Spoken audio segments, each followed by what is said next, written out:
Magnetic field. ये बच्चा हमारे पास, इनको पैरेलल कर देता हूँ, चलो ऐसा कर लेते हैं। ये बच्चा आपकी इलेक्ट्रिक फील्ड आ गई बच्चा हमारे पास, और ये बच्चा आपके पास आ गई मैग्नेटिक फील्ड। ओके, अब बता बच्चा हमारे पास दूसरी चीज तू क्या पूछ रहा है? सर वेलोसिटी उसके परपेंडिकुलर हो चलो, मैग्नेटिक ये फील्ड बच्चा है। हमारे पास वेलोसिटी परपेंडिकुलर है। Yes sir. देख बेटा, अगर बच्चा हमारे पास वेलोसिटी परपेंडिकुलर है और इलेक्ट्रिक फील्ड आपके पास यहाँ पर है, और बच्चे मैग्नेटिक फील्ड भी यहाँ पर, इलेक्ट्रिक फील्ड इसको कहां पर घुमाने की कोशिश करेगी बच्चे आपके पास? अपनी डायरेक्शन में। Yes sir. ये बच्चे अपनी डायरेक्शन के अंदर बच्चे इसको घुमाएगी।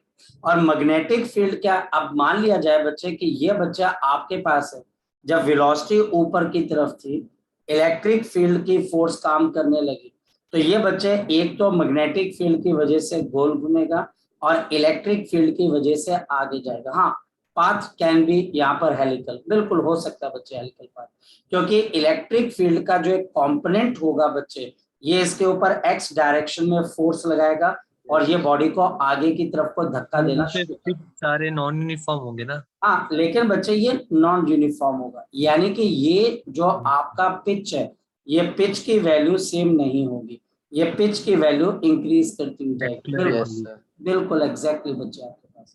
और कोई डाउट बच्चे, किसी और बच्चे सर का? मुझे ना एक चीज पूछनी है। सर मतलब ये थोड़ा सा रिलेटेबल कॉन्सेप्ट है कि मतलब जैसे मैं ये सोच रही थी कि मतलब ऐसा हो सकता है कि मतलब ये जो हमारा हेलिक्स है ये इतना ज्यादा मतलब इसके जो टर्न है ये एक दूसरे के काफी ज्यादा पास हो कि उनमें डिस्टेंस जो हो बीच में वो ऑलमोस्ट निग्लेजिबल हो, ऐसा हो सकता है? ऐसा बच्चे हमारे पास अगर होगा तो उससे बच्चे इम्पैक्ट क्या करवाना चाहते हो आप? मतलब कि नेग्लिजिबल डिस्टेंस तो वैसे पॉसिबल नहीं है, क्योंकि बच्चे हमारे पास यहाँ पर कहीं ना कहीं बच्चे नेचर हर चीज को रिस्ट्रिक्ट करती है। लेकिन फिर भी मैं आपसे पूछना चाहता हूँ, इससे आपको अगर मान लो वो हो भी गया, पहले तो बात वो इतना क्लोज हो ही नहीं सकता बच्चे, क्योंकि उसका मतलब है इलेक्ट्रिक फील्ड कुछ ऐसा काम कर रही है बच्चे हमारे पास, जिसकी वजह से v cos थीटा बिल्कुल खत्म हो रहा है। v cos थीटा तब खत्म होगा जब बच्चे आपके पास स्पीड या cos थीटा की वैल्यू कम होगी, तो ये नेग्लिजिबली कम वाला केस नहीं हो सकता बच्चे। मैं ये चीज सोच रही थी कि वो आगे जा रहा है हमारे इलेक्ट्रिक फील्ड की वजह से, और जो उसका ऊपर की तरफ मतलब वो हो रहा है वो सब हो रहा है हमारे पास क्योंकि वो परपेंडिकुलर मैग्नेटिक फील्ड के। तो मतलब अगर मैग्नेटिक फील्ड और इतना उसकी इतना वैल्यू फर्क नहीं, ज्यादा बढ़ जाए। इतना फर्क नहीं पड़ेगा बच्चे, वो नेग्लिजिबल नहीं हो सकता बच्चे, वो पक्का बच्चे आपके पास नॉन जीरो रहेगा, और वो नेग्लिजिबल नहीं हो सकता बच्चे, इतना डिक्रीज नहीं हो सकता। ठीक है बेटा, नहीं हो सकता, प्रैक्टिकली इम्पॉसिबल है आपके पास। बट अगर उसकी ज्यादा हमारे पास वैल्यू बढ़ जाए लाइक मतलब मैग्नेटिक फील्ड और इसका इतना इम्पैक्ट बढ़ जाए कि नहीं बेटा, मुझे मुझे इसके अंदर स्लाइटली डाउट है, क्योंकि बच्चे नेचर के अंदर कभी भी जो पाथ होते हैं बच्चे, वो अगर एक नॉन जीरो वेलोसिटी है तो वो नेग्लिजिबल जाने का मतलब है कि आपने उसको उस डायरेक्शन में कोई वेलोसिटी नहीं दी, तो वो थोड़ा सा बच्चे स्लाइटली डिफिकल्ट हो जाएगा बच्चे। ठीक है, मुझे इसमें थोड़ी सी एप्रीहेंशन है, मतलब कि ऐसी चीज मैंने कहीं पढ़ी नहीं है बच्चे, और ऐसी चीज शायद से बच्चे अभी तक किसी लैब के अंदर भी कहीं देखी नहीं है, रिपोर्टेड नहीं। हमेशा जो ये पाथ होता है इसके अंदर एक बहुत सफिशिएंट और हेलिकल पाथ होता है बच्चे, सफिशिएंट हेलिकल पाथ होता है बच्चे हमारे पास। ठीक है, तो अगर बच्चे इसकी कोई एक्सेप्शन होगी तो उसकी कंडीशंस हमें पता होनी चाहिए, तो अगर वो कंडीशंस हमें नहीं पता है तो we should not go beyond that. ठीक है बेटा, तो हाँ बोलो बेटा। सर जो आपने अभी डायग्राम बनाया था उसके इसमें अगर इलेक्ट्रिक फील्ड जो है वो अगर उसके मैग्नेटिक फील्ड के अपोजिट लग जाए मतलब 180 डिग्री पे दोनों का मतलब दोनों के बीच में एंगल 180 डिग्री है तो वहां पे जो हेलिकल बनेगा उसका जो पिच होगा वो डिक्रीज करेगा। यस, डिक्रीज हो जाएगी। एक्चुअल में दिशा का क्वेश्चन यहीं से वो रिलेट करके बोल रही थी कि उसके बीच का डिस्टेंस नेग्लिजिबल हो जाए, पर ऐसा नेग्लिजिबल फैक्टर आज तक देखा नहीं गया। मतलब दिशा एक इसी क्वेश्चन। को रिलेट करके बोल रही थी, हाँ डिक्रीज तो होगा बच्चे, बट ऐसी चीज थ्योरेटिकल है, और दिशा इसको एक स्टेप आगे लेके जा रही थी कि आप डिस्टेंस को बिल्कुल खत्म ही कर दो, तो वहां डिक्रीज हो जाएगा, सिंपल, वो डी एक्सेलरेटेड मोशन है। ठीक है बेटा। सर सर एक टाइम के बाद फिर वो उल्टे डायरेक्शन में जाएगा क्या? हाँ, यहाँ पर बच्चे वो उल्टी डायरेक्शन में जा सकता है, और इसको बच्चे हम बोलते हैं मैग्नेटिक बॉटलिंग। इसको बच्चे हम क्या बोलते हैं? मैग्नेटिक बॉटलिंग बोलते हैं बच्चे जी। इस कॉन्सेप्ट को हम मैग्नेटिक मिररिंग बोलते हैं या मैग्नेटिक बॉटलिंग बोलते हैं बच्चे। Okay sir, okay. एक्चुअल के अंदर बच्चे हमारे पास क्या होता है, हमारे पास बच्चे अगर आप अर्थ का केस देखते हैं बच्चे, यहाँ पर बच्चे अगर हम अपने अर्थ को देखें बच्चे, suppose we take the case of the earth, ये बच्चे हमारे पास हमारी अर्थ है और अर्थ के ऊपर बच्चे कॉस्मिक शावर्स गिरती रहती हैं बच्चे। ये बच्चे हमारे पास हमारी एक्सिस ऑफ रोटेशन है बच्चे हमारे पास, और हमारे ऊपर कॉस्मिक जो आपके पास है रेडिएशंस गिरती रहती है। और ये बच्चे हमारे पास यहाँ पर नॉर्थ, और ये बच्चे आपके पास क्या हो जाता है साउथ। इस पे जब बच्चे हमारे पास कॉस्मिक शॉवर्स गिरती हैं बच्चे हमारे पास, तो यहाँ पर हो सकता है कि कोई चार्ज पार्टिकल ट्रैप हो जाए, और ये चार्ज पार्टिकल एक एंगल पे जब ट्रैप होता है बच्चे, तो ये बच्चे हमारे पास इस तरीके से हेलिकल पाथ लेके साउथ की तरफ पहुंचता है। लेकिन जैसे बच्चे साउथ की तरफ को पहुंचता है, मैग्नेटिक बॉटलिंग की वजह से, वही डिक्रीजिंग पिच, ये बच्चे रुक कर अपनी मोशन को वापस शुरू करते हैं। फिर ये बच्चे to and fro helical path move करते हैं। एग्जैक्ट फिनोमिना को समझना थोड़ा कॉम्प्लेक्स है, हम सिर्फ इसको बच्चे यहाँ पर कॉन्सेप्चुअल और अपने मजे के लिए बच्चे देखते हैं, और यहाँ पर हम इस फिनोमिना को क्या बोल देते हैं बच्चे? Magnetic bottling. इस मैग्नेटिक बॉटलिंग की वजह से प्रोटॉन्स या बच्चे कॉस्मिक पार्टिकल्स इसमें आ जाते हैं कॉस्मिक शावर के बाद, और ये अर्थ की मैग्नेटिक फील्ड में ट्रैप हो जाते हैं। और उसके बाद ये क्या करते हैं बच्चे? एटमॉस्फेयर के अंदर जो बच्चे आपके पास गैसेस प्रेजेंट होती है, एटमॉस्फेयर के अंदर जो गैसेस प्रेजेंट होती हैं, जैसे for example oxygen and nitrogen, उनको बच्चे ये हमारे पास क्या कर देते हैं बच्चे? आयनाइज कर देते हैं। और उस आयनाइजेशन की वजह से आपके पास बच्चे, उस आयनाइजेशन की वजह से बच्चे हमको उस जगह पे जहां पर ये आयनाइजेशन का इफेक्ट बहुत ज्यादा डोमिनेटिंग होता है, आपको स्काई के अंदर बच्चे एक ग्रीनिश, आपके पास बच्चे ग्रीनिश, आपके पास या कई बारी बच्चे ब्लूइश और कई बारी बच्चे पिंकिश कलर की लाइट भी नजर आती है। ये बच्चे लाइट आपको स्काई के अंदर नजर आती है, और इस फिनोमिना को हम क्या बोलते हैं बच्चे? This phenomena is known as to be the aurora borealis. ये बच्चा हमारे पास फिनोमिना आपके पास क्या बन जाती है? अरोरा बोरलिसिस। ये फिनोमिना बच्चे कनाडा के ऊपर बच्चे भी दिखाई देती है, आपके पास बच्चे नॉर्वे के आसपास, मतलब कि कुछ एक कंट्रीज के अंदर, आर्टिक, इसको बच्चे हम आर्टिक सर्कल भी बोलते हैं। जो आर्टिक है ना बच्चे, ये वाला रीजन, इस रीजन के अंदर बच्चे ये ज्यादा दिखाई देती है, इस रीजन के अंदर ये दिखाई देती है। और जो अभी मार्स के ऊपर बच्चे रोवर गया, उसने मार्स के ऊपर भी बच्चे ऑरोरा बोरलिसिस को क्या किया बच्चे? आइडेंटिफाई किया, जो कि ये बात इंडिकेट कर रही है कि हर प्लेनेट के पास एक मैग्नेटिक फील्ड होती है, और वहां पर भी बच्चे अगर आपके पास ऑरोरा बोरलिसिस दिखाई दिया, इसको बच्चे कई लोग आपके पास यहाँ पर बच्चे घोस्ट लाइट्स भी बोलते हैं बच्चे। लोग बच्चे इसको देखने के लिए जाते हैं, ये बच्चे कुछ एक स्पेसिफिक दिनों के अंदर नजर आती है। घोस्ट लाइट बच्चे आपको बोल देते हैं, कई बच्चे इसको कर्टन ऑफ द गॉड भी बोल देते हैं। This is the curtain of the God. ये काफी लंबी चौड़ी जगहों पर होता है बच्चे, आर्टिक, मतलब कि ये पूरा ऐसे पर्दे की तरह होता है। ये मैं आपको बताऊं, अगर आप इसको स्पेस से देखोगे तो ये ऐसे नजर आता है, ऐसे पर्दे की तरह।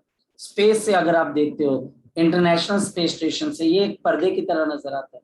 तो ये बच्चे हमारे पास मैग्नेटिक बॉटलिंग है। ये फिनोमिना सिर्फ आपको ये बताने के लिए होती है कि कैसे हमारे अर्थ के पास भी क्या है बच्चे? एक मैग्नेटिक फील्ड है। ये बच्चे हमारे पास हमारे अर्थ के मैग्नेटिक फील्ड के लिए आपके पास एक रिस्पॉन्सिबल फिनोमिना। जी दिशा बोलो बच्चे। बोलो दिशा। थोड़ा सा ना स्टार्टिंग से बता दीजिए कि मतलब स्टार्टिंग में क्या हुआ। ये मैंने सुन लिया था। ये सर मैं कह रही हूँ कि ये स्टार्टिंग में क्या हो रहा है वो थोड़ा सा बता दीजिए। ये मैंने सुन लिया कि एटमॉस्फेयर में ऑक्सीजन हमारे पास कॉस्मिक शावर्स आती हैं। जो बच्चे हमारा सन है बच्चे, वो सोलर फ्लेयर्स छोड़ता है। सोलर फ्लेयर समझते हो बच्चे? वो आपके ऊपर प्रोटॉन्स की शावर फेंकता रहता है। अगर बहुत सारे प्रोटॉन्स अर्थ की मैग्नेटिक फील्ड ट्रैप कर लेती है तो वो बच्चे हमारे प्रोटॉन्स अपर एटमॉस्फेयर में ट्रैप हो जाते हैं और ये हेलिकल पाथ लेके बच्चे क्या करती है, एक जगह से दूसरी जगह पे हमारे पास क्या करते रहते हैं, ट्रेवल करते रहते हैं। ये बच्चे हमारे पास ट्रेवल करते रहते हैं और ये नॉर्थ पोल से साउथ पोल बच्चे क्या करते रहते हैं, मूव करते रहते हैं। और इसी दौरान जो एटमॉस्फेयर की एयर है जैसे ऑक्सीजन, नाइट्रोजन, ये जाकर बच्चे इससे हमारे पास इंटरेक्ट करते हैं, उनको आयनाइज करते हैं। और जो आपकी नाइट्रोजन या ऑक्सीजन के गैस मॉलिक्यूल है, अगर ये एक्साइट होके डी एक्साइट होते हैं तो ये ग्रीनिश ब्लूइश कलर की लाइट बच्चे एटमॉस्फेयर में रिलीज कर देते हैं, जो कि आपको दो चीजें बताता है। एक, अपर एटमॉस्फेयर हमारी तरफ क्या भेजता है बच्चे, प्रोटॉन्स वगैरह की शावर भेजते हैं। और दूसरा, अर्थ के पास मैग्नेटिक फील्ड है और इसी मैग्नेटिक फील्ड की वजह से हमारे पास क्या हो रहा है, अरोरा बोरलिसिस की फिनोमिना आपके पास अक्कर हो रहा है। ठीक, ये बड़ी सिंपल सी चीज है, कोई बहुत मुश्किल चीज थोड़ी ना बच्चे। जी नेक्स्ट टॉपिक, मैग्नेटिक बॉटलिंग क्या है? यही फिनोमेना है जब ये यहाँ पे क्या ये बोलते हैं, ट्रैप हो उनको जाता है। आयनाइज कर रहा है मैग्नेटिक यस फील्ड की यस वजह से। यस, नहीं बेटा, आयनाइजेशन बॉटलिंग, आयनाइजेशन अलग फिनोमिना है, बॉटलिंग अलग फिनोमिना है। बॉटलिंग का मतलब क्या था, बॉटल देखिए आपने कभी बच्चे, बॉटल, वाटर बॉटल, आपके पास बच्चे इलेक्ट्रिक केटल की बॉटल। बॉटल क्या चीज करती है बच्चे, मिल्क की बॉटल क्या करती है बॉटल बच्चे, बोलो। बॉटल का ट्रैप मतलब कर लेती है अपने अंदर ट्रैप जो कर भी लेती है। सब्सटेंस उसको तो डालते हैं आपके उसको। पास यहाँ पर जो बाहर से कोई भी बच्चे आयन आया वो ट्रैप हो गया, और जब बच्चे वो हमारे पास हुआ ट्रैप तो बच्चे अर्थ की मैग्नेटिक फील्ड के अंदर बेचारा घूमता रहा, नॉर्थ से साउथ, साउथ से नॉर्थ, नॉर्थ से साउथ, साउथ से नॉर्थ, लगातार घूमता जा रहा है।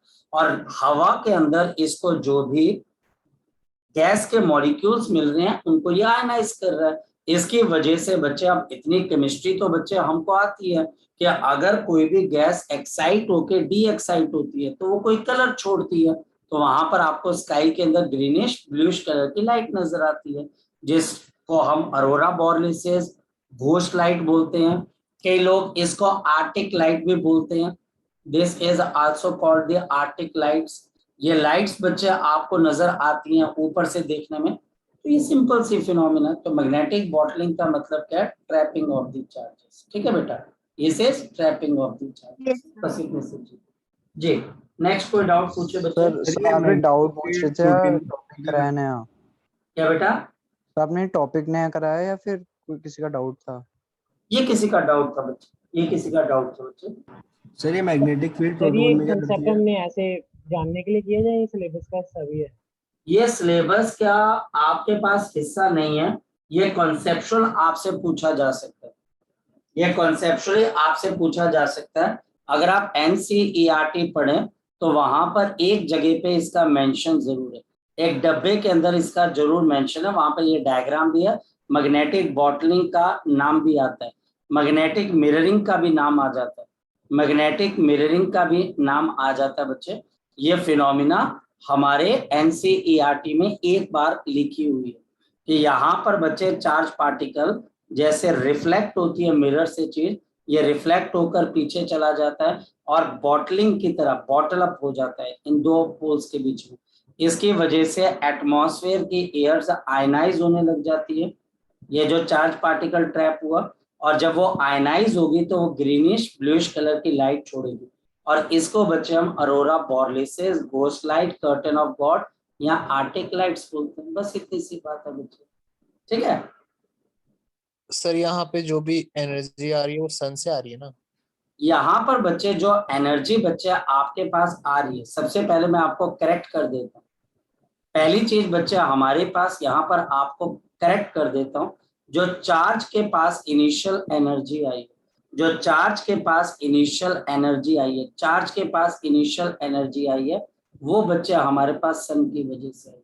सन जो है बच्चे वो प्रोटॉन्स के शावर जो होता है बच्चे वो भेजता रहता है। प्रोटॉन्स के शावर बच्चे हमारे पास क्या करता रहता है, भेजता रहता है, जिसकी वजह से बच्चे हमारे पास कुछ ऐसा होता है, जिसकी वजह से बच्चे हमारे पास कुछ ऐसा होता है। बस इतनी सी चीज, ये थोड़ा सा अपने आप को करेक्ट करें, ठीक है। और बताओ बच्चे। सर ये जो बोलो। सर ये जो इसके जो चार्जेस है ना सर, जो आपने कहा प्रोटॉन्स हैं, ये मैग्नेटिक फील्ड की वजह से ट्रैप हो रहे हैं। हाँ, मैग्नेटिक फील्ड की वजह से ट्रैप हो रहे हैं बच्चे। ये बच्चे हमारे पास मैग्नेटिक फील्ड की वजह से बच्चे हमारे पास यहाँ पे ट्रैप हो रहे हैं बच्चे आपके पास। This is a trap due to the magnetic field. और पूछो बच्चे। Clear sir. बड़ी सिंपल सी बात है, इसको बच्चे हम यहाँ पर मैग्नेटिक बॉटलिंग बोल देते हैं। चलिए सो बच्चे हमारे पास नेक्स्ट टॉपिक बच्चे आ जाता है विच इज ए साइक्लोट्रॉन, जो कि बच्चे हमारे पास एक डिवाइस है। आप बच्चे जान के हैरान होंगे कि साइक्लोट्रॉन एक डिवाइस जो बच्चे बनाया गया था, ये डिवाइस बच्चे 2 स्टूडेंट्स ने बनाया था, प्रोजेक्ट मिला था उनको। और ये बच्चे उनको प्रोजेक्ट मिला था बच्चे हमारे पास, जिसके अंदर बच्चे हमने जो आयंस से बच्चे एक आयंस को बच्चे हमने एक्सेलरेट किया था। They ions are accelerated to very high speed, to very high speed, to very high speed by using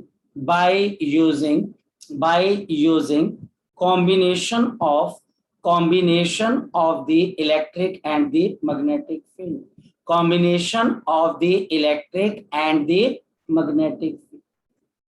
cyclotron बच्चे हमारे पास एक ऐसा डिवाइस है बच्चे, जिसके अंदर बच्चे हमारे पास हम आयंस को एक्सेलरेट करते हैं बहुत हाई स्पीड के ऊपर by using the combination of electric and magnetic field.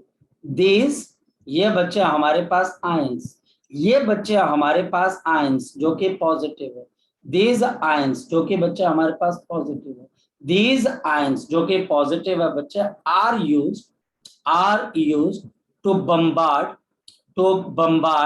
ताकि बच्चे हम इसको बम्बार्ड कर सके किसके ऊपर, हैवी न्यूक्लियाई के ऊपर, हैवी न्यूक्लियाई के ऊपर, to start the nuclear reaction, to start the nuclear reaction, ताकि बच्चे आप न्यूक्लियर रिएक्शन को स्टार्ट कर सके बच्चे, ताकि बच्चे आप न्यूक्लियर रिएक्शन के बच्चे क्या कर सके बच्चे, स्टार्ट कर सके। यहाँ पर बच्चे हमारे पास, ये तो इस डिवाइस का बच्चे हमारे पास क्या था बच्चे, एक बेसिक पर्पस था। यहाँ पर अगर हम समझने की कोशिश करें, हमारे पास इसका बेसिक प्रिंसिपल क्या कहता है, बहुत सिंपल सा प्रिंसिपल है बच्चे हमारे पास, बहुत सिंपल सा। हमारे पास है बच्चे नंबर वन बच्चे हमारे पास इसका प्रिंसिपल क्या बच्चे कहता है, the frequency of the revolution, the frequency of the revolution, जो फ्रीक्वेंसी ऑफ रेवोल्यूशन है किसका बच्चे, चार्ज पार्टिकल का। चार्ज पार्टिकल का क्या होता है बच्चे हमारे पास, charge particle inside field, inside the field, the frequency of the revolution of charge particle inside field। क्या फॉर्मूला होता है बच्चे बताओ जरा, 2 पाई एम, सॉरी ये बच्चे आपके पास मैंने टाइम लिख दिया गलती से, I am sorry for that. This is Q B divided by बच्चे हमारे पास 2 pi into M, is independent of the kinetic energy. मतलब क्या हुआ बच्चे आपके पास, मतलब क्या हुआ, independent of the kinetic energy. मतलब क्या हुआ, एक चार्ज पार्टिकल को मैं बार बार बच्चे सेम मैग्नेटिक फील्ड में डाल रहा हूं, but with different kinetic energy. उसका रेडियस अलग होगा, यस, लेकिन क्या उसकी फ्रीक्वेंसी ऑफ रेवोल्यूशन अलग होगी, बिल्कुल नहीं। मेरा पॉइंट समझ पाया नमन, मेरा पॉइंट समझ पाया बेटा। यहाँ पर बाकी तान्या बच्चे मेरी बात को समझ पाए, यहाँ पर आप इस बात को समझें बच्चे कि अगर मान लिया जाए एक चार्ज पार्टिकल मैं 2 अलग अलग काइनेटिक एनर्जी से सेम मैग्नेटिक फील्ड में डालता हूं, same charge same magnetic field different kinetic energy, तो भाई साहब ये राजा बेटा इस बात को ध्यान में रखना बच्चे कि इन दोनों का रेडियस तो अलग अलग होगा, लेकिन फ्रीक्वेंसी ऑफ रेवोल्यूशन क्या होगी, सेम। यानी कि एक बार आप बड़े रेडियस पे चले जाओगे, लेकिन गोल घूमने का टाइम पीरियड आपके पास सेम होगा, क्योंकि चार्ज सेम है, मैग्नेटिक फील्ड सेम है, और काइनेटिक एनर्जी में भी डिफरेंट बच्चे। जी पता लगा ये प्रिंसिपल? जी बोलो बच्चे, बोलो सर डॉग। ये घूमने के सर, रिवॉल्यूशन का प्रिंसिपल है, ये हम छोटे वाले इलेक्ट्रॉन्स के बारे में बात कर रहे हैं। ये बच्चे हमारे पास, हम यहाँ पर इलेक्ट्रॉन्स की बात ही नहीं कर रहे, यहाँ पर हम बच्चे बात कर रहे हैं आयंस की, जो कि हाँ सर, positive आयंस है। हम पॉजिटिवली चार्ज आयंस की बात करते हैं। यहाँ पर हम कभी भी बच्चे इलेक्ट्रॉन्स की बात करते ही नहीं है बच्चे, और क्यों नहीं करते हैं उसके बारे में आगे चल के पता लगेगा कि हम यहाँ पर इलेक्ट्रॉन्स की बात क्यों नहीं करते, क्या मजबूरी है हमारी। वो अभी अगर हम बताने बैठ जाएंगे तो बच्चे आगे का टॉपिक नहीं हो पाएगा। आगे चल के टॉपिक आपको बताएगा कि यहाँ पर ये साइक्लोट्रॉन सिर्फ पॉजिटिवली चार्ज आयंस पे काम कर सकता है, ये इलेक्ट्रॉन्स पे काम नहीं कर सकता। तो आई एम सॉरी फॉर दैट कि ये इलेक्ट्रॉन्स पे काम नहीं करेगा। क्यों नहीं करेगा? क्यों नहीं करेगा? कोई पंगा पड़ जाता है जिसको हम आगे की तरफ को देखेंगे। ठीक है बेटा, क्लियर है बच्चा? न्यूक्लियर रिएक्टर की तरह काम करता है। क्या बेटा, क्या बच्चे? न्यूक्लियर रिएक्टर की तरह काम करता है। क्या किसकी तरह बच्चे? छोटे न्यूक्लियर रिएक्टर। नहीं नहीं नहीं, ये न्यूक्लियर रिएक्टर नहीं है। ये बच्चे हमारे पास एक पार्टिकल एक्सेलरेटर की तरह काम करता है। ये किसकी तरह काम करता है? एक पॉजिटिवली चार्ज पार्टिकल एक्सेलरेटर की तरह काम करता है। ये पार्टिकल एक्सेलरेटर की तरह काम करता है, ये न्यूक्लियर रिएक्टर की तरह काम नहीं करता। ठीक है बेटा? न्यूक्लियर रिएक्शन करवा क्यों रहे हैं इसमें? किसके अंदर बच्चे? इसमें मैंने तो इसके अंदर करवाया नहीं बच्चे, हमारे पास न्यूक्लियर रिएक्शन कहाँ पर बच्चे न्यूक्लियर रिएक्शन करा हुआ है ये बच्चे इसमें? सर आपने लाइन लिखाई थी ना कि यूज्ड होता है। नहीं, कहाँ पर यूज, कैसे, क्या लाइन लिखाई हुई है, जरा पढ़ के बता। These positive ions are used to bombard heavy nuclei. Bombard, बिल्कुल बच्चे, बम्बार्ड। कहने का मतलब है कि बच्चे यहाँ पर एग्जैक्टली मैं तेरे मुंह से ये वर्ड सुनना चाह रहा था, बम्बार्ड। बम्बार्ड बच्चे हमारे पास है। यहाँ से बच्चे हमने जो रॉकेट्स को बम्बार्ड किया पाकिस्तान की तरफ, तो इसका मतलब बच्चे क्या मैंने तोप के अंदर बच्चे अपने बम को चला दिया, कि तोप में से बम को बाहर की तरफ को फेंक दिया? बता जरा मुझे बेटा, बता बच्चे, बता मुझे। बाहर की तरफ फेंका ना बच्चे। साइक्लोट्रॉन के अंदर आयंस एक्सेलरेट हुए, और ये जो आयंस एक्सेलरेट हुए फिर इनको यूज किया गया बम्बार्ड करने के लिए towards the heavy nuclear to start the nuclear reaction. अब बता बच्चे, कहां पर इसमें न्यूक्लियर रिएक्शन स्टार्ट हुई है? अगर ये न्यूक्लियर रिएक्टर होता काका जी, तो इसको साइक्लोट्रॉन कौन कहता बच्चे? हाँ या ना? ठीक है। सो पहला प्रिंसिपल है बच्चे हमारे पास, द फ्रीक्वेंसी ऑफ रेवोल्यूशन जो होती है बच्चे, ये इंडिपेंडेंट ऑफ द स्पीड या काइनेटिक एनर्जी। और नेक्स्ट वन बच्चे हमारे पास, नेक्स्ट वन, 2 मिनट रुक जाओ। द ऑसिलेटिंग इलेक्ट्रिक फील्ड, जो बच्चा हमारे पास oscillating electric field, the oscillating electric field, ये दूसरा पॉइंट है। The oscillating electric field, the oscillating electric field, आपकी इलेक्ट्रिक फील्ड क्या करती है बच्चा हमारे पास? ऑफ स्मॉलर मैग्नीट्यूड, जिसका मैग्नीट्यूड बहुत छोटा है, of the smaller magnitude, of the smaller magnitude, of the smaller magnitude can accelerate the charge particle, accelerate the charge particle to higher energies, to the higher energies। यानी कि दूसरी चीज क्या है बच्चे? मैग्नेटिक फील्ड की वजह से बच्चे आपकी काइनेटिक एनर्जी चाहे जो मर्जी हो जाए, आप हमेशा चक्कर, रेडियस भी अलग अलग होगा, आपकी काइनेटिक एनर्जी अगर चेंज होती जा रही है तो भी बच्चे आपकी फ्रीक्वेंसी ऑफ रेवोल्यूशन क्या होगा? सेम होगा, रेडियस चाहे अलग हो जाए। और इलेक्ट्रिक फील्ड क्या करती है बच्चे? वो बच्चे इस चार्ज पार्टिकल की काइनेटिक एनर्जी बढ़ाती है। काइनेटिक एनर्जी बढ़ने से आपका रेडियस बढ़ रहा है, रेडियस बढ़ने से बच्चे फ्रीक्वेंसी पे कोई फर्क नहीं पड़ रहा। बट इन सारी चीजों को हम कंबाइन कैसे करें, इन सारी चीजों को बच्चे हम कैसे समझने की कोशिश करते हैं, इसके लिए बच्चे हम थोड़ा आगे चलते हैं और सारे क्वेश्चंस के जवाब हमें धीरे धीरे मिल जाएंगे। तब तक जो बच्चा डाउट पूछना चाह रहा था वो डाउट पूछ ले बच्चे, शाबाश। तो जैसे वहां पे फ्रीक्वेंसी सेम है और काइनेटिक एनर्जी इंक्रीज कर रहे हैं, तो उस पे इफेक्ट नहीं पड़ रहा फ्रीक्वेंसी पे, तो सर जो उसकी जो स्पीड होगी रिवॉल्यूशन में वो बढ़ेगी ना अगर यार डेफिनेटली वो बढ़ेगी बच्चे आपके पास। और बच्चे आप बताओ टाइम पीरियड और फ्रीक्वेंसी में स्पीड कहाँ पर आती है? टाइम पीरियड में कहीं पे स्पीड आती है 2πm/qb, कहीं नहीं आती है। फ्रीक्वेंसी में स्पीड आती है, कहीं नहीं आती है बच्चे हमारे पास। इसका मतलब फ्रीक्वेंसी का स्पीड और काइनेटिक एनर्जी मोमेंटम से कोई लेना देना नहीं बच्चे, ठीक है। इस वजह से बच्चे हमारे पास वो इंडिपेंडेंट है स्पीड के बच्चे। कंस्ट्रक्शन, इसकी कंस्ट्रक्शन के अंदर हमारे पास, बोलते रहो कोई बात नहीं। सर पहला वाला पॉइंट समझा दो, फ्रीक्वेंसी वाला एक बार। वो बच्चे अभी दोबारा से फिर आपको समझा दिया जाएगा यहाँ पे। ये जैसे बच्चे हम इसको खत्म करेंगे आपको मेरे सारे पॉइंट्स आपको समझ में आ जाएंगे। ये देखिए, ये बच्चे हमारे पास यहाँ पर इस तरीके से सबसे पहले 2 कॉपर की बच्चे हॉलो डीज ली जाती है। यहाँ पर बच्चे हमारे पास हम कॉपर की 2 हॉलो डीज लेते हैं बच्चे, 2 मिनट रुकिए।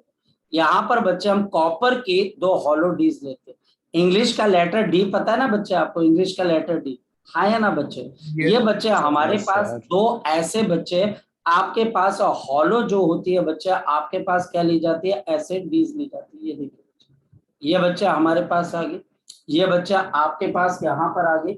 This is a hollow D बच्चे हमारे पास, ये बच्चे आपके पास हॉलो डी। ये कॉपर के बच्चे हमारे पास डीज हो जाते हैं। These are the copper dees, D1 और D2 बच्चे हमारे पास। एक तरफ बच्चे D1 है और दूसरी तरफ बच्चे हमारे पास D2।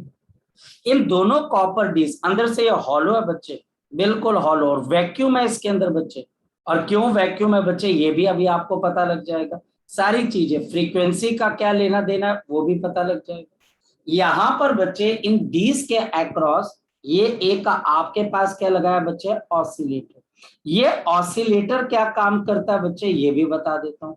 ये ऑसिलेटर, सपोज ये D1 है और ये D2 है। पहले बच्चे इसको पॉजिटिवली चार्ज करता है, D2 को नेगेटिवली चार्ज, फिर D2 positively charge, D1 negatively charge. यानी कि इस ऑसिलेटर की वजह से हम क्या करते हैं बच्चे, द इलेक्ट्रिक फील्ड, जो आपके पास इलेक्ट्रिक फील्ड है बच्चे, the electric field between D1 and D2, between बच्चे हमारे पास यहाँ पर D1 and D2 starts oscillating.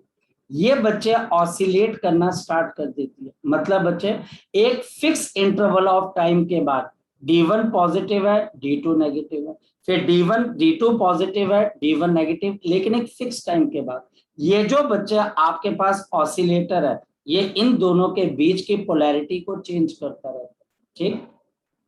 इसके जस्ट ऊपर बच्चे हमारे पास क्या होती है बच्चे, मैग्नेटिक फील्ड। ध्यान से समझना, इसके ऊपर बच्चे हमारे पास यहाँ पर मैग्नेटिक फील्ड है। ये बच्चे नॉर्थ पोल है और नीचे की तरफ बच्चे हमारे पास यहाँ पर क्या बच्चे, साउथ पोल।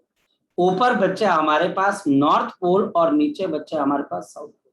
यहाँ पर D1 और D2 आपके पास यहाँ पर क्या बच्चे, hollow copper dees. These are the hollow copper Ds, इनको Ds बोला जाता है। ये इंग्लिश की लेटर D की तरह बच्चे हमारे पास यहाँ पर लिखी जाती है बच्चे। ये बच्चे हमारे पास इंग्लिश की लेटर D की तरह बच्चे हमारे पास यहाँ पे लिखी जाती है। अब ध्यान से समझना, बताओ यहाँ पर मैग्नेटिक फील्ड कहाँ से कहाँ पर काम कर रही है, मैग्नेटिक फील्ड कहाँ से कहाँ पर काम करती है बच्चे, बताओ जरा। नॉर्थ से लेके साउथ की तरफ ये मैग्नेटिक फील्ड बच्चे हमारे पास ऊपर से नीचे की तरफ को काम कर रही है। ये मैग्नेटिक फील्ड बच्चे हमारे पास नीचे काम कर रही है। ये मैग्नेटिक फील्ड बच्चे आपके पास B आपके पास नीचे की तरफ है। अब हम क्या करते हैं बच्चे, ध्यान से देखना, इसके जस्ट सेंटर पे बच्चे हम एक पॉजिटिव चार्ज को रख देते हैं, बिल्कुल सेंटर पे एक पॉजिटिव चार्ज। मैं दोबारा फिर करवाऊंगा, घबराना मत। और जिस बच्चे का ये क्वेश्चन है कि फ्रीक्वेंसी, जो पहला पॉइंट है कि फ्रीक्वेंसी QB डिवाइडेड बाय यहाँ पर बच्चे 2πm है, और मैं क्या बोल रहा हूँ कि आपकी फ्रीक्वेंसी किसके इंडिपेंडेंट है बच्चे, बोलो शाबाश, किसके काइनेटिक एनर्जी। बिल्कुल, ये बच्चे आपके इंडिपेंडेंट है काइनेटिक एनर्जी। मतलब अगर देखा जाए तो आपका रेडियस किसके बराबर होता है, √2m into kinetic energy upon q into b। आपकी काइनेटिक एनर्जी बढ़ेगी तो रेडियस बढ़ेगा, लेकिन काइनेटिक एनर्जी से जब रेडियस बढ़ता है बच्चे तो फ्रीक्वेंसी, जो गोल घूमने का टाइम पीरियड है, फ्रीक्वेंसी क्या होता है, नंबर ऑफ साइकिल्स पर सेकेंड, जो गोल घूमने का टाइम पीरियड है वो बच्चे कभी चेंज नहीं होते।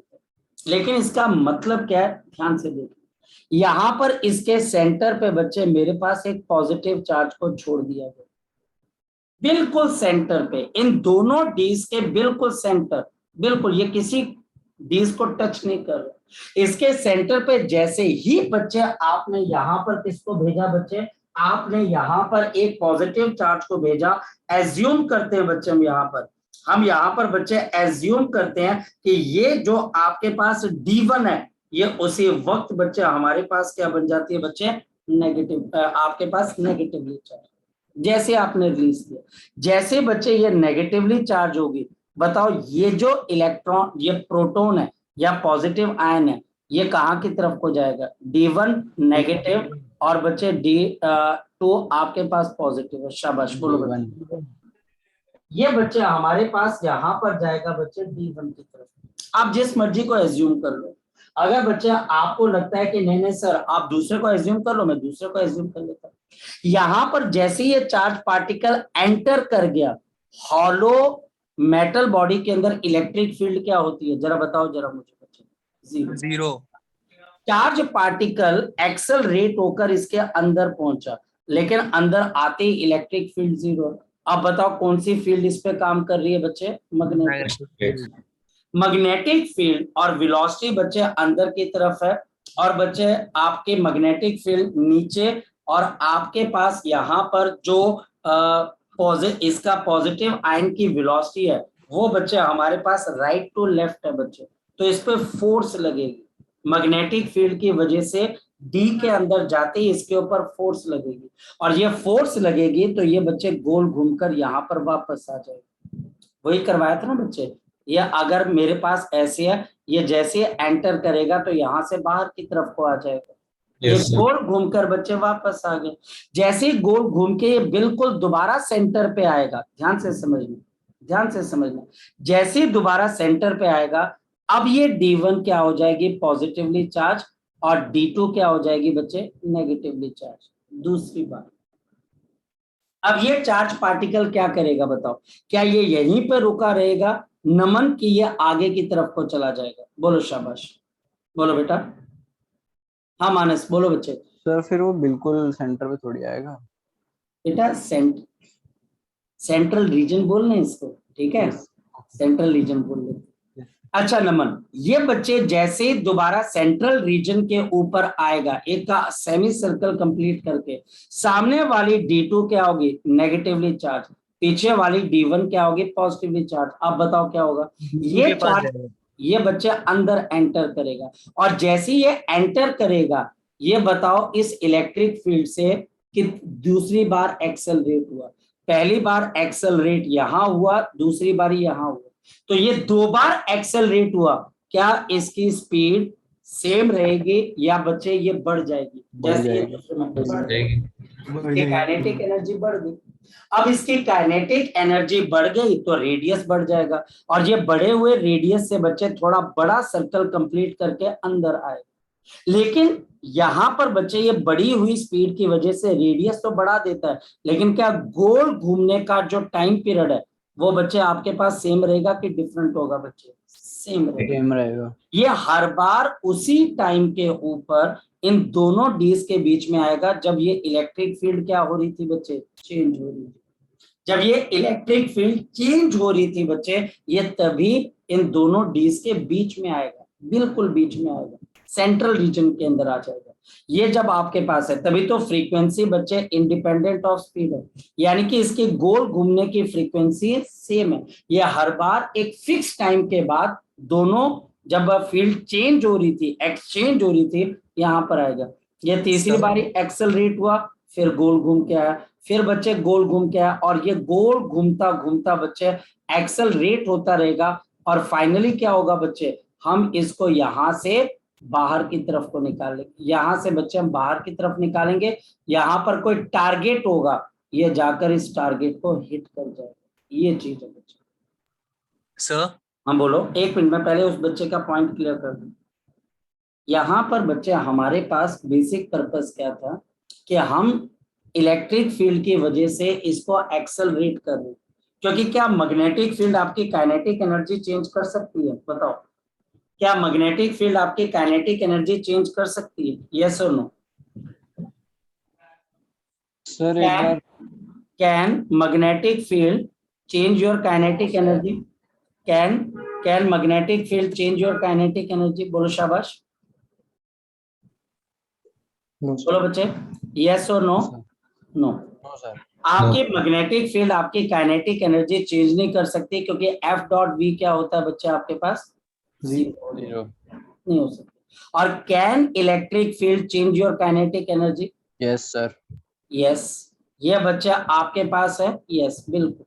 तो यानी कि आपको एनर्जेटिक चार्ज पार्टिकल चाहिए, एक ऐसा चार्ज पार्टिकल चाहिए जिसकी एनर्जी बहुत बहुत बहुत ज्यादा हो, और आपको इलेक्ट्रिक फील्ड की जरूरत है, और बच्चे बार बार आपको उस इलेक्ट्रिक फील्ड के अंदर वापस आना है, ताकि वो इलेक्ट्रिक फील्ड, अब मैं आपको बताता हूँ, सपोज कि यहाँ पर पोटेंशियल डिफरेंस 10 वोल्ट का, आपने इसमें 100 चक्कर लगा दिए, कितने चक्कर लगा दिए बच्चे? 100 रेवोल्यूशन कर दी। आपने एक रेवोल्यूशन किया, आपकी एनर्जी 10 वोल्ट से बढ़ गई, दूसरे रेवोल्यूशन में एनर्जी कितनी हो जाएगी बच्चे? 20 वोल्ट, तीसरे में कितनी हो जाएगी बच्चे? बोलो शाबाश, 30 वोल्ट। 100 रेवोल्यूशन अगर आप कर लेते हो तो आपकी एनर्जी कितने टाइम्स हो जाएगी बच्चे? बोलो शाबाश, 1000 वोल्ट से बढ़ जाएगी।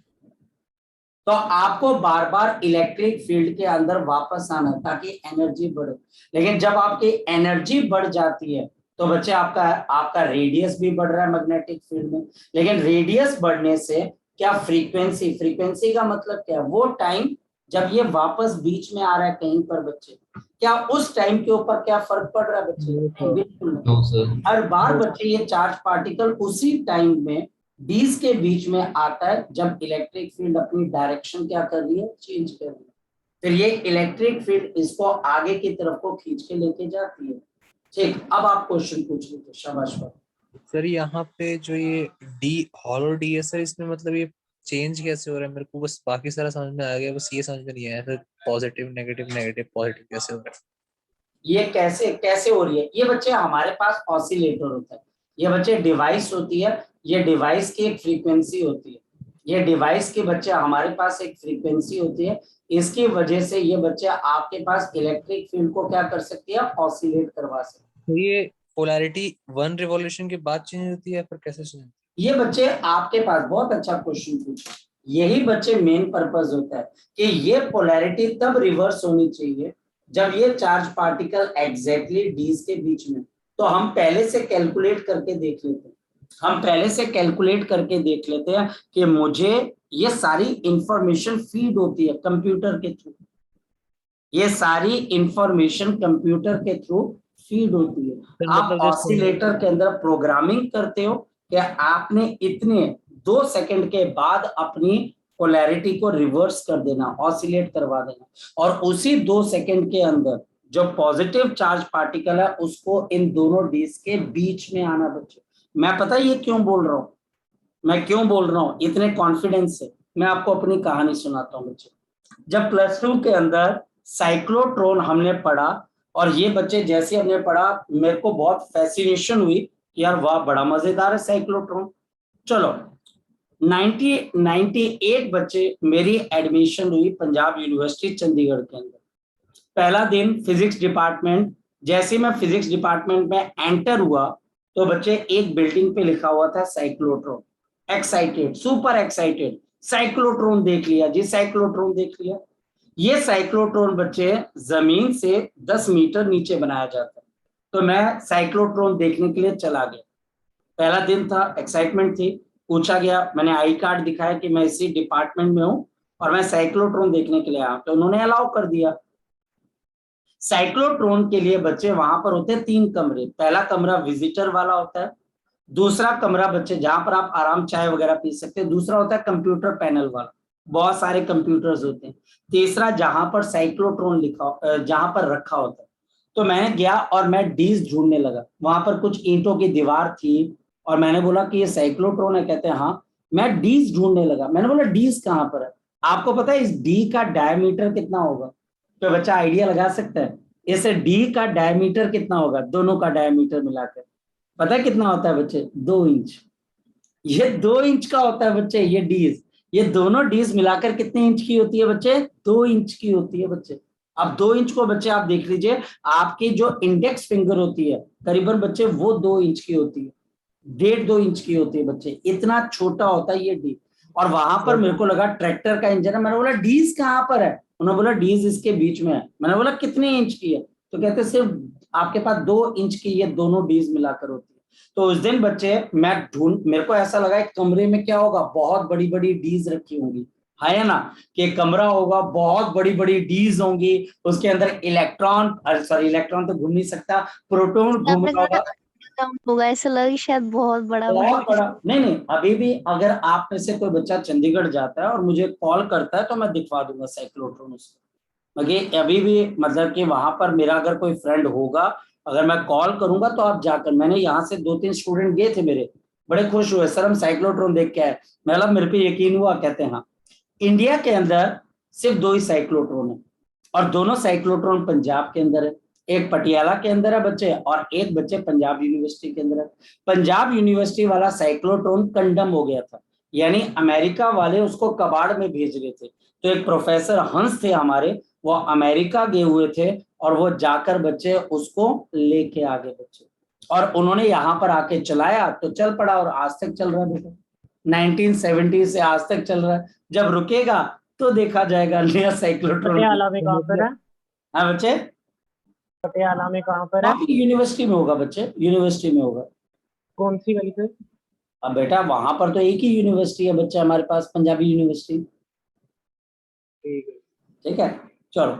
सो यहाँ पर बच्चे हमारे पास इसको देखो, ये बड़ा अच्छा प्रोजेक्ट उन्होंने बनाया, क्योंकि एक बात समझो बच्चे, अब मैं आपको बहुत फंडामेंटल चीज बताता हूँ, फोकस करना। देखो मेरे पास यहाँ पर, अब आगे बढ़ने से पहले ये समझ लो, ये बच्चे मेरे पास एक पॉजिटिवली चार्ज इलेक्ट्रोड है और ये बच्चे हमारे पास कौन सा इलेक्ट्रोड है? Negative electrode. यहां से अगर कोई पॉजिटिव चार्ज जाता है, इनके बीच का पोटेंशियल डिफरेंस कितने के बराबर है? Delta we. जब ये डेल्टा वी को क्रॉस करेगा तो इसकी काइनेटिक एनर्जी क्या हो जाएगी? बोलो बच्चे आपके पास, Q इंटू डेल्टा वी। आया ना बच्चे? इसकी काइनेटिक एनर्जी जब ये यहां से चला और यहां पर पहुंचा तो इसकी काइनेटिक एनर्जी बढ़ चुकी होगी due to the electric field. ये पॉजिटिव पॉजिटिव को रिपेल करेगा, ये पॉजिटिव और नेगेटिव अट्रैक्ट होगा, तो बच्चे ये इसकी एनर्जी बढ़ चुकी होगी, ये मिल गई बच्चे। अब मैं चाहता हूं कि ये काइनेटिक एनर्जी क्या हो जाए? मैक्सिमम। तो आपको मैं एक बात बताऊं, ये Q इंटू 10⁻³ वोल्ट से बड़ी नहीं हो सकती। ये बच्चे नेचर की एक लिमिटेशन। आप किसी भी पोटेंशियल डिफरेंस को 3 × 10⁻⁶ वोल्ट से बड़ा नहीं कर सकते। अगर आप बड़ा करते हो बच्चे तो ये अपने आप बच्चे जो चार्ज होता है बच्चे वो लीक होना शुरू हो जाता है। इन प्लेट्स में से चार्ज अपने आप क्या होने लग जाएगा? लीक होने लग जाएगा। ये मैक्सिमम वोल्टेज है जो कि किसी सिस्टम को दी जा सकती है। अब बच्चे बहुत दिक्कत है, कहने का मतलब बच्चे यहाँ पर मेरे पास क्या होगी? रिस्ट्रिक्शन होगी बच्चे। तो अब देखना बच्चे, लॉरेंस और लेविंगटन, ये 2 स्टूडेंट्स थे, लेविंगटन, इन दोनों ने एक बात सोची कि अगर ये मेरे पास यहाँ पर मान लिया जाए पॉजिटिव है और ये नेगेटिव है, अगर कोई पॉजिटिव चार्ज चले, ध्यान से देखना, और जैसे ही बच्चे वो यहाँ पर पहुंचे तो ये बच्चे नेगेटिव क्या हो जाए बच्चे? पॉजिटिव, और ये पॉजिटिव क्या हो जाए बच्चे? बताओ, नेगेटिव। तो ये चार्ज पार्टिकल क्या करेगा बच्चे आपके पास? ये वापस आ सकता, वापस जाएगा। और जब ये वापस आएगा, देखते चलना बच्चे, उनका आइडिया क्या था, जब ये वापस आएगा तो ये मान लो कि 100 वोल्ट का पोटेंशियल डिफरेंस है, तो 2 चक्रों में इसकी पोटेंशियल कितने से बढ़ जाएगी बच्चे? 200 वोल्ट। फिर जब ये यहाँ पहुंचेगा तो ये बच्चे आपके पास फिर क्या हो जाएगा, पॉजिटिव, ये नेगेटिव, ये वापस घूम जाएगा, यानी कि ये इलेक्ट्रोड्स में गोल घूमना शुरू कर दे। तो अगर ये 100 वोल्ट के पोटेंशियल डिफरेंस को मान लो 100 बार ही बच्चे आपके पास घूम जाता है, 100 बार ही इसमें रिवॉल्व कर जाता है, तो बताओ इसकी एनर्जी कितनी आएगी, 10 की पावर 4 वोल्ट, यानी कि हम काफी हाई एनर्जेटिक पार्टिकल बना सकते थे। बट बच्चे यहाँ पर भी एक तो इनके प्रॉब्लम। बीच में 200 वोल्ट क्या क्या बेटा, क्या बेटा, डिफरेंस कितना है? 100 वोल्ट का बच्चे। ये 200 क्या सर? जब आप पहली बार जाकर वापस आते हो, 100 वोल्ट जब आप गए और 100 वोल्ट जब आप वापस आए।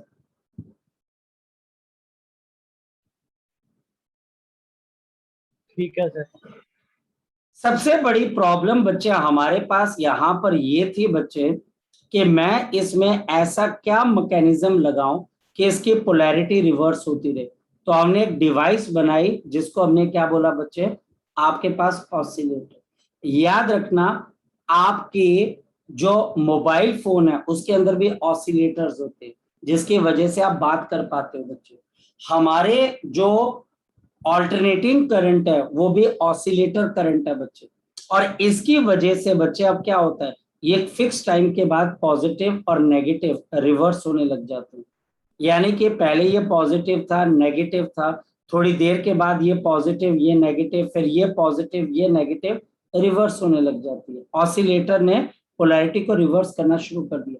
लेकिन फिर भी एक प्रॉब्लम है बच्चे, बताओ क्या, यहां से पॉजिटिव चार्ज गया, यहां तक बच्चे इसने वेलोसिटी गेन की, लेकिन बच्चे जब ये पॉजिटिव होने लगेगा तो बच्चे बताओ ये इसकी वेलोसिटी जो गेन की थी इस नेगेटिव की वजह से, उसको ये बच्चे एनहांस करने लगेगा कि बच्चे उसको भी कम करने लग जाएगा। कम करेगा सर।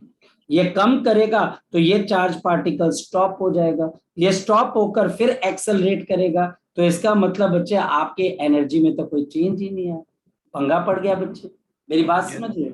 लॉरेंस और लेविंगटन को इलेक्ट्रिक फील्ड लगाकर चार्ज पार्टिकल को काइनेटिक एनर्जी देनी थी, ये तो वो श्योर थे, लेकिन इसमें कुछ प्रॉब्लम्स आ रही थी। जैसे आप बच्चे इसको मैक्सिमम एनर्जी इससे ज्यादा नहीं दे सकते थे। दूसरा, अगर आप पोलैरिटी रिवर्स करके इसको रिवर्स करवाने की कोशिश करते हो बार बार, तो ये चार्ज पार्टिकल रुक कर फिर वापस जाता। तो फिर इसकी उन्होंने फिर एक सॉल्यूशन निकाली, और वो क्या थी बच्चे आपके पास, बताओ, मैग्नेटिक फील्ड। आपकी मैग्नेटिक फील्ड क्या करती है बच्चे, किसी चार्ज पार्टिकल को बच्चे गोल घुमाकर उसकी काइनेटिक एनर्जी को चेंज नहीं कर सकती। उसको गोल तो घुमा सकती है लेकिन काइनेटिक एनर्जी को चेंज नहीं कर सकती। अब समझो हॉलो डी क्यों ली गई बच्चे, ताकि उसमें सिर्फ मैग्नेटिक फील्ड लगाई जा सके और इलेक्ट्रिक फील्ड का असर कम किया जा सके। सिर्फ बच्चे आपने हॉलो डी इसलिए लगाया।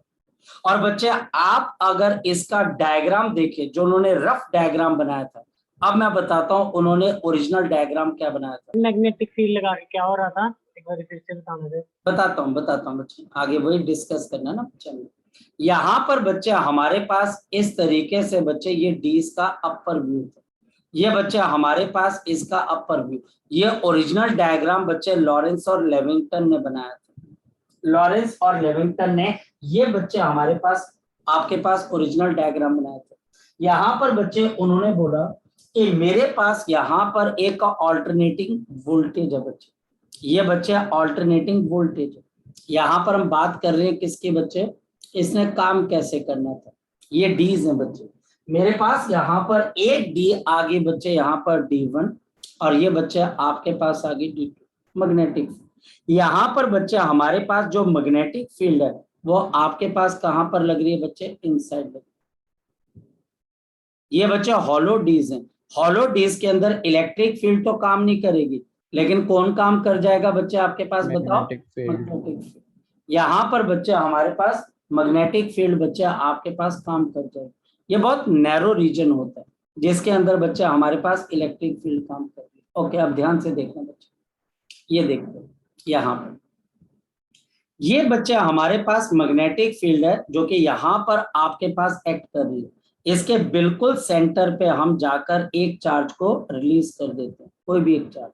यहाँ पर बच्चे हमने एक चार्ज को रिलीज कर दिया, ये सेंटर नहीं लग रहा मुझे, सेंटर थोड़ा ऊपर होगा, यहाँ कहीं पर। ये बच्चे हमने पॉजिटिव चार्ज को रिलीज कर दिया। और किया क्या बच्चे हमारे पास, जैसे बच्चे आपने इसको रिलीज किया, नंबर 1, अब बच्चे D1 मेरे पास क्या होगी बच्चे आपके लिए नेगेटिवली चार्ज, और D2 बच्चे आपके पास क्या होगी बच्चे पॉजिटिवली चार्ज। अब बताओ क्या होगा, जैसे बच्चे हमारे पास D1 नेगेटिव और D2 पॉजिटिव, ये चार्ज पार्टिकल बच्चे एंटर किया ऐसे।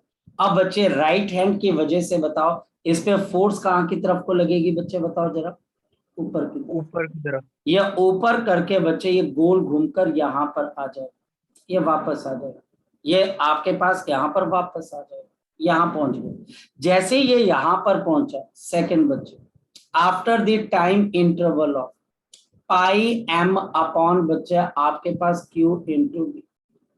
समझ पा रहे हो यहाँ पे 2 का फैक्टर क्यों नहीं आया, क्योंकि ये पूरा सर्कल नहीं घूमा, पूरा सर्कल नहीं घूमा। ये बच्चे हमारे पास पूरा सर्कल नहीं घूमा बच्चे, ये बच्चे आधा सर्कल गोल घूम के यहाँ पर आए। इतने टाइम के बाद बच्चे हमारे पास क्या हो जाता है, आपके पास अब D1 क्या हो जाता है बच्चे पॉजिटिवली चार्ज, और D2 क्या हो जाता है बच्चे हमारे पास बताओ नेगेटिवली चार्ज। अब बच्चे यहाँ पर प्रज्वल बता के क्या होगा, जैसे बच्चे D1 पॉजिटिव D2 नेगेटिव, इस पॉजिटिव चार्ज पे फोर्स कहाँ की तरफ को लग जाएगी बता जरा मुझे, ये पीछे पॉजिटिव है और आगे D2 की तरफ। ये बच्चे जैसे एंटर करेगा, अब इसकी एनर्जी फिर बढ़ी, पहली बार एनर्जी यहाँ बढ़ी, दूसरी बारी एनर्जी फिर यहाँ बढ़ी, ये दूसरी बार एक्सेलरेट हुआ। जब ये दूसरी बार एक्सेलरेट होगा तो इसकी स्पीड बढ़ चुकी होगी, स्पीड बढ़ने से बच्चे इसका रेडियस बढ़ चुका होगा, और ये यहाँ सर पर। 1 मिनट सर, स्टॉप तो वो तब भी लगा रहा है चार्ज चेंज होने पर, फिर वो बढ़ कैसे रही है क्या बेटा, सर? मतलब रिवर्स हो रही है ना पोलैरिटी, तो स्टॉप तो वो फिर भी लगा रहा है, तो फिर बढ़ कैसे रही है? रिवर्स हो रही है पोलैरिटी, आगे बोलो क्या बोल रहे हो आप। तो सर जैसे ऑसिलेटर लगाने पर वो स्टॉप लगा रहा था, मैग्नेटिक फील्ड में स्टॉप क्यों नहीं लग रहा सर? मैग्नेटिक फील्ड के अंदर स्टॉप क्यों नहीं लग रहा है, जब इसमें मैग्नेटिक फील्ड इंट्रोड्यूस, क्योंकि मैग्नेटिक फील्ड की जो फोर्स होती है वो वेलोसिटी के परपेंडिकुलर होती है, जिससे उसमें जो पावर डिसिपेशन होती है वो 0 होती है, वर्क डन 0 होती है, और चेंज इन काइनेटिक एनर्जी 0 हो जाती है, इस वजह से बच्चे। ठीक है बेटा, ठीक है बच्चे, आई बात समझ में। वो उस काइनेटिक एनर्जी से आगे जा रही है, तो फिर बढ़ कैसे रही है काइनेटिक एनर्जी? बेटा काइनेटिक एनर्जी इस रीजन के अंदर बढ़ेगी, सिर्फ इस रीजन के अंदर, ये वाले के अंदर। जब ये इलेक्ट्रिक फील्ड सिर्फ इस रीजन के अंदर जो है इसकी एनर्जी बढ़ती है, ये पहली बार एक्सेलरेट हुआ, यहाँ पर ये दूसरी बारी एक्सेलरेट हुआ, जब ये यहाँ पर एंटर किया इसकी स्पीड अगर v1 थी, यहाँ पर जब ये एंटर करेगा इसकी स्पीड v2 हो चुकी होगी, यहाँ पर एक्सेलरेट हो रहा है, ये d के अंदर एक्सेलरेट नहीं हो रहा है, ये D के बीच के वाले रीजन में इलेक्ट्रिक फील्ड की वजह से एक्सेलरेट हो रहा है। सिंपल सी तो बात है बच्चे हमारे पास। सर वर्क डन 0 होता है, इसलिए वो रुक नहीं रहा, स्टॉप नहीं कर रहा बीच में। बिल्कुल, बल्कि वो गोल घूम के वापस आ रहा है। ये जब तीसरी बारी यहाँ पर आएगा फिर बच्चे आपके पास बताओ क्या हो जाएगा, ये फिर से दोबारा कितने टाइम के बाद वापस आएगा, पाई m अपॉन क्यूब। ये टाइम बच्चे हम ऑसिलेटर के अंदर फीड करते हैं कि भाई इतने मास का पार्टिकल मैं डाल रहा हूं जिसका चार्ज इतना है और मैग्नेटिक फील्ड इतनी है, तो उन्हें इतने टाइम के बाद अपने आप को रिवर्स करना है। ये यहाँ पर हम इंफॉर्मेशन फीड करते हैं, यहाँ पर जो इसके चेंज होने के बच्चे आपके पास टाइम पीरियड है वो ये है। अगर ये इस टाइम से पहले या बाद के अंदर बच्चे आपके पास अपनी पोलैरिटी रिवर्स करेगा, काम नहीं होगा, ये मैच करना चाहिए, इसी को रेजोनेंस भी बोलते हैं बच्चे। अब बताओ बच्चे D1 दोबारा से क्या हो जाएगा नेगेटिव, और D2 बच्चे आपके पास दोबारा से क्या हो जाएगा पॉजिटिव। ये फिर बच्चे एंटर किया, क्या इसकी स्पीड दोबारा फिर बढ़ेगी कि बच्चे सेम हो रहेगी बच्चे, बढ़ जाएगी, फिर दोबारा बच्चे इलेक्ट्रिक फील्ड इसके आपके पास बच्चे स्पीड को बढ़ाएगी, फिर ये गोल घूमकर वापस आएगा। लेकिन बच्चे आप देखिए टाइम के ऊपर कोई फर्क नहीं पड़ रहा, हालांकि हर बार स्पीड बढ़ती जा रही, हर बार बच्चे रेडियस बढ़ता जा रहा है, स्पीड बढ़ती जा रही है, काइनेटिक एनर्जी बढ़ती जा रही है, बट बच्चे इसके वापस आने का टाइम हमेशा क्या है बच्चे, सेम। यानी कि चौथी बार ये दोबारा फिर बच्चे पाई m अपॉन क्यू बी के बाद ही वापस आएगा, जबकि पहली बार का रेडियस, दूसरी बार का रेडियस और तीसरी बार का रेडियस सेम है कि डिफरेंट है? डिफरेंट। काइनेटिक एनर्जी बढ़ती जा रही है, रेडियस बढ़ता जा रहा है, लेकिन बच्चे वापस आने का टाइम सेम रहता है, और इसका रेडियस बढ़ता रहता है, रेडियस बढ़ता रहता है। और फिर बच्चे जब इसका रेडियस मैक्सिमम होता है तो हम क्या करते हैं, इसको यहाँ पर एक विंडो दे के रखते हैं बच्चे हम, और यहाँ से चार्ज पार्टिकल बाहर जाकर किसी टारगेट के ऊपर हिट कर जाए। ये बच्चे हमारे पास सारा का सारा साइक्लोन है।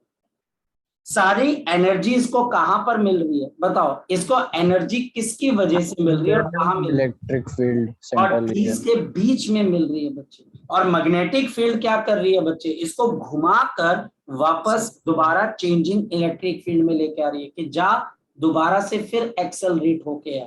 लेकिन बच्चे जब रेडियस बढ़ रहा है, जब एनर्जी बढ़ रही है, रेडियस बढ़ रहा है, तो क्या ये अलग अलग टाइम के बाद आ रहा है या फिक्स टाइम के बाद बच्चे इसमें आ रहा है? Fix time. और उसी फिक्स टाइम के बाद ये ऑसिलेटर क्या करता है बच्चे, ये oscillator Polarity electric change। Field को चेंज करता है। ये ऑसिलेटर इलेक्ट्रिक फील्ड को चेंज करता है और ये टारगेट को जाकर हिट कर जाता है। अभी अगर कोई डाउट है तो वो आप बच्चे मुझे यहाँ पर पूछ सकते हैं। बोलो सर यहाँ पे एक बच्चा एक टाइम पे पूछे ना। सर रेडियस के साथ इसकी स्पीड भी बढ़ रही है, इसलिए इसके टाइम पे कुछ फर्क नहीं पड़ रहा?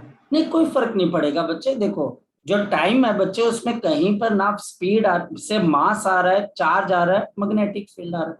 जब ये चार्ज पार्टिकल बार बार बच्चे किसी आपके पास मैग्नेटिक फील्ड में जा रहा है, लेकिन अगर आपका मास सेम है, चार्ज सेम है और मैग्नेटिक फील्ड सेम है बच्चे, तो बेटा ये तो इंडिपेंडेंट ऑफ स्पीड है ना बच्चे। रेडियस बढ़ रहा है, बिल्कुल बढ़ेगा, क्योंकि काइनेटिक एनर्जी बढ़ रही है जिसको इलेक्ट्रिक फील्ड बढ़ा रही है, लेकिन इसका टाइम के ऊपर कोई फर्क नहीं है बच्चे। टाइम में बच्चे स्पीड कहाँ आ रही है बच्चे, बताओ ना। इस फॉर्मूले में कहीं काइनेटिक एनर्जी स्पीड कुछ आ रहा है? नहीं आ रहा ना बच्चे। यस तो सर। बच्चे ये फिक्स टाइम के बाद यहाँ पर वापस आए। ठीक है बेटा, बोलो। मतलब जो काइनेटिक एनर्जी इंक्रीज है वो ऑसिलेटर कर रहा है इलेक्ट्रिक फील्ड में चेंज लाके। यस, जो बच्चे काइनेटिक एनर्जी है बच्चे, वो बच्चे आपको चेंज कौन करवा रहा है? Electric field. क्योंकि मैग्नेटिक फील्ड आपकी काइनेटिक एनर्जी, देखो लॉरेंस और लेविंगटन के पास एक प्रॉब्लम आई कि एनर्जेटिक चार्ज पार्टिकल बनाना है। उन्होंने बोला ये तो इलेक्ट्रिक फील्ड बढ़ा सकती है, लेकिन उसकी एक लिमिट है, तो उसको बार बार अगर चेंजिंग इलेक्ट्रिक फील्ड में घुमाया जाए। अब घुमा कौन सकता है? क्या इलेक्ट्रिक फील्ड घुमा सकती है? नहीं। कौन घुमा सकती है? Magnetic field. इस तरीके से उसने इस प्रॉब्लम को समझा कि मैग्नेटिक फील्ड इसको फिक्स टाइम के बाद डीज के बीच में लेके आएगी। उस वक्त इलेक्ट्रिक फील्ड चेंज हो रही होगी और ये अपनी बढ़ी हुई काइनेटिक एनर्जी के साथ सामने चला जाएगा। ये प्रॉब्लम है बच्चे, और ये बच्चे हमने किया। जी बोलो बच्चे। सर जो मैग्नेटिक फील्ड है वो यहाँ पर बेसिकली उसका स्टॉप नहीं लगा रही, मतलब उसको यस, वो आगे जाने दे रही है। काइनेटिक, उसका काम है काइनेटिक एनर्जी को सेम रखकर उसको घुमाकर दोबारा चेंजिंग इलेक्ट्रिक फील्ड में भेजना। बस इतना सब पॉइंट है बच्चे। ठीक है। बिल्कुल सर यहाँ पे स्पीड का ऑर्डर कितना होता होगा? बेटा, ये बच्चे अब एग्जैक्टली मुझे याद नहीं है। ठीक है, मुझे गूगल देखना पड़ेगा। ठीक है, मुझे याद नहीं। आई एम सॉरी फॉर दैट बच्चे। तो ठीक है, मतलब चलो। बहुत ज्यादा स्पीड होगी ना फिर? वो बच्चे अब याद नहीं होती ना कई चीजें, बच्चे के डाटा याद नहीं होता कई बार। बोल मानस। सर हर रिवोल्यूशन के बाद इलेक्ट्रिक फील्ड वेलोसिटी मतलब एक उससे कांस्टेंट रेट से बढ़ाएगी ना, हर बार Yes. सेम। बिल्कुल, ये बच्चे कांस्टेंट रेट से बढ़ेगी, लेकिन बढ़ेगी जरूर बच्चे। बिल्कुल सही तूने कहा, बिल्कुल एक कांस्टेंट रेट से बढ़ेगी। बिल्कुल सही है बच्चे। चले बच्चे, अब हम आगे की तरफ को चले बच्चे। चले बच्चे, यानी कि बच्चे हमारे पास यहाँ पर मुझे अब कुछ और कॉन्सेप्ट भी क्लियर होने चाहिए। नंबर 1 बच्चे, अगर बच्चे मैंने यहाँ पर n जो है बच्चे टर्न्स ले लिए, n टर्न्स ले लिए बच्चे, यहाँ पर बच्चे हमारे पास अगर मैंने इसके अंदर n टर्न्स ले लिए बच्चे हमारे पास, तो बताओ बच्चे यहाँ पर जो एनर्जी होगी वो बच्चे आपके पास कितनी बार बढ़ जाएगी बच्चे? एक टर्न के अंदर देखो, आपके पास एक टर्न के अंदर एनर्जी 2 बार बढ़ती है, तो n टर्न्स के अंदर एनर्जी कितनी बार बढ़ जाएगी बच्चे? 2n into Q into delta we, 2n into Q into delta we. 2 क्यों बच्चे? एक बार बच्चे जाने का और एक बार आने का बच्चे, ये एनर्जी बढ़ जाती है। जहां पर डेल्टा वी क्या है? Potential difference between dees, potential difference between the dees, ये पोटेंशियल डिफरेंस है बच्चे between the dees. Number 2 point बच्चे, नंबर बच्चे हमारे पास यहाँ पर 2 पॉइंट बच्चे।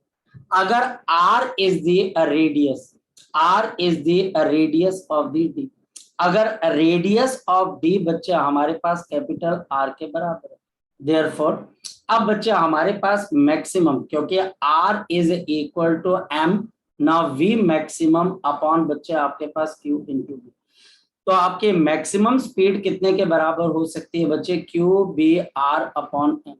तो आपके काइनेटिक एनर्जी मैक्सिमम कितनी हो सकती है इसकी बच्चे हमारे पास? Half into M into V maximum का स्क्वायर। तो जरा बताओ बच्चे आपके पास क्या? हाफ इंटू एम, तो Q square B square R square upon M square. तो बच्चे आपके पास क्या आ गया? Q square B square R square upon बच्चे हमारे पास क्या आ जाएगा? 2m। ये मैक्सिमम काइनेटिक एनर्जी, जहां पर आर क्या है बच्चे? रेडियस ऑफ द, जहां पर आर बच्चे हमारे पास क्या बच्चे? Radius of the D. Next one और थर्ड वन बच्चे, यहां पर अगर टीचर पूछता है साइक्लोट्रॉन फ्रीक्वेंसी क्या, तो साइक्लोट्रॉन फ्रीक्वेंसी बच्चे हमारे पास क्या हो जाती है? आपके पास F is equal to Q B upon 2m। ये बच्चे हमारे पास क्यू बी अपॉन बच्चे 2 पाई है, और बच्चे इसको हम FC से डिनोट कर देते हैं। अगर टीचर बोलता है कि व्हाट इज द रेजोनेंस, बताओ रेजोनेंस क्या होता है? रेजोनेंस तब होता है बच्चे जब ऑसिलेटिंग इलेक्ट्रिक फील्ड, जो आपके पास ऑसिलेटिंग इलेक्ट्रिक फील्ड है, उसकी फ्रीक्वेंसी और साइक्लोट्रॉन की फ्रीक्वेंसी आपस में क्या हो जाती है? मैच हो जाती है। तो वहां पर बच्चा हमारे पास क्या हो जाता है? रेजोनेंस हो जाता है। वहां पर बच्चा हमारे पास क्या हो जाता है? रेजोनेंस। ये क्वेश्चन बच्चे देखो, ये बच्चे आपको स्कूल के अंदर आना है अगर बच्चे इसकी डेरिवेशन आई तो, अदरवाइज इसके जो न्यूमेरिकल्स है बच्चे वो हमें पता है, वो बच्चे हम बड़े आराम से कर लेंगे। क्या क्या क्वेश्चन पॉसिबल है? अब इसमें से छोटे मोटे क्वेश्चंस रह गए, जैसे फॉर एग्जांपल बच्चा बोलता है सर इलेक्ट्रॉन्स क्यों नहीं इसमें एक्सेलरेट हो सकते, या क्या इसकी लिमिटेशंस है? इनको बच्चे आप एक बार स्टडी कर लीजिएगा, अगर कोई दिक्कत आएगी तो मुझे नेक्स्ट टाइम पूछ लीजिएगा बच्चे, ठीक है बेटा? चलिए तो यहाँ पर बच्चे आप इसको एक बार बच्चे जरूर पढ़ लेना, क्योंकि ये थ्योरेटिकल टॉपिक है बच्चे। तो ये एक पोर्शन बच्चे हमारे पास खत्म होता है। नेक्स्ट जो हमारा टॉपिक है बच्चे वो है फाइंडिंग द मैग्नेटिक फील्ड, वो भी बड़ा इंटरेस्टिंग टॉपिक है।